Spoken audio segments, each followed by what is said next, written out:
In 2016, 500 million people downloaded the same app in 60 days. They walked through parks, wandered down streets they'd never been on, pointed their cameras at statues, buildings, landmarks, scanning everything in sight. They thought they were catching Pikachu. They were building the largest crowdsourced mapping dataset in human history, and nobody told them. Here's what actually happened. In March, Niantic Spatial, the AI spin-off of the company behind Pokémon Go, made a quiet announcement, the kind that should have been front-page news. Over 8 years, Pokémon Go players generated more than 30 billion geotagged images of real-world locations, every angle, every weather condition, every time of day. Across thousands of cities, Niantic took that data and trained a visual positioning system, an AI that can pinpoint your exact location on Earth to within a few centimeters, not using GPS, just by looking at what's around you. Their first paying customer? Coco Robotics, 1,000 delivery robots navigating sidewalks across LA, Chicago, Miami, and Helsinki, using Niantic's model to move through streets where GPS is useless. Tall buildings, underpasses, urban canyons, the places where your phone's blue dot drifts 50 meters and puts you on the wrong block. Pokémon Go fixed that, or rather, its players did. Now here's where it gets interesting. In May 2025, Niantic got acquired by Scopely, owned by Saudi Arabia's Savvy Games Group. But the mapping and spatial AI division, that wasn't part of the deal. It got spun off into a separate company, Niantic Spatial, so the game went to Saudi money. The data went to an AI startup, and the people running Niantic Spatial aren't gaming executives. The CEO is John Hanke, who co-founded Niantic inside Google and launched Pokémon Go. The CTO is Brian McClendon, a veteran of Google Maps and Google Earth. These are mapping infrastructure people who built a game to collect the data they actually wanted. McClendon says they now have over 1 million precisely mapped locations worldwide. They know where you're standing within several centimeters, and most importantly, where you're looking. So how did the data collection work? In 2020, Niantic added field research tasks. Players scanned real-world landmarks with their phone cameras. In exchange, in-game items. XP Pokemon encounters. Millions did it, repeatedly. Different directions, different times, different seasons. A single Pokestop might have morning scans in sunshine, evening scans in rain, winter scans with snow. No mapping company with camera cars could replicate that diversity on the same timeline or budget. Google Street View uses cars that cost $500,000 each.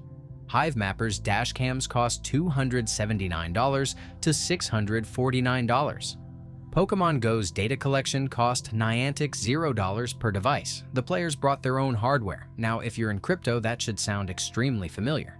DePIN, Decentralized Physical Infrastructure Networks, is built around one idea: incentivize regular people to contribute real-world data, then aggregate it into commercial infrastructure. Helium does it for wireless, Filecoin for storage, Render for GPU compute, Hivemapper for mapping. Strip away the Pikachu skin and look at what Niantic built: a distributed network of contributors, physical infrastructure built through participation, an incentive layer driving contribution, data aggregated into a commercial product.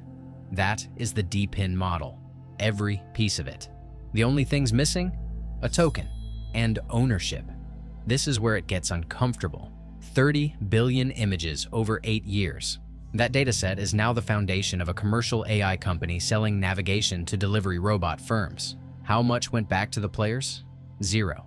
The incentives were Pokeballs, Stardust, rare encounters, digital items in a closed economy with no transferable value. The actual infrastructure, the data, belongs entirely to Niantic. Now compare that to Hivemapper. Over 8,000 active dashcams worldwide. Drivers earn honey tokens with real market value. When companies burn honey to access map data, tokens get reminted as rewards for contributors. The map exists because they built it, and the economics reflect that. Hivemapper has mapped over 6 million unique road kilometers at 4 times the pace Google Street View managed in its early years. Contributors collect data, validate quality, and earn from the entire pipeline. Pokémon Go proved crowdsourced mapping works at scale. Hivemapper proved the people building the map should get paid. And this pattern goes way beyond mapping. Google's reCAPTCHA had users clicking traffic lights and bicycles to prove they were human.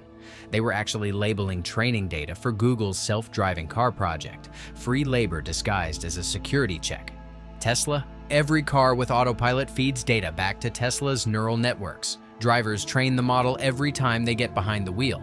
Tesla captures the value. Drivers pay $12,000 for the privilege. Same pattern every time. Build an engaging product. Collect data through interaction. Commercialize it for something the users never anticipated. DePIN is the direct response. If people build the infrastructure, they should own a piece of it. The sector now has a combined market cap over $19 billion across nearly 250 projects. Helium has 400,000 active hotspots. HiveMapper's outpacing Google in coverage speed. Render processes AI workloads on decentralized GPUs. Geotagged builds precise positioning data, competing with legacy systems at a fraction of the cost. These aren't experiments. They're functional networks with real revenue. And Niantic Spatial isn't stopping. Their long-term goal is a living map, a hyper-detailed simulation of the real world that updates continuously. Once those delivery robots hit the streets, they become new data collectors. More robots, more data, better accuracy, more clients. A flywheel where the original players who built the foundation get nothing from its acceleration. 30 billion images.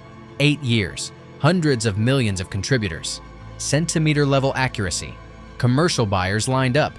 Pokémon Go proved crowdsourced infrastructure works better than anything a centralized company could build alone. DePIN didn't invent the model. It just added the part that was always missing. The token. The ownership. The answer to a question. Pokémon Go never bothered to ask. Who should own the map they helped build?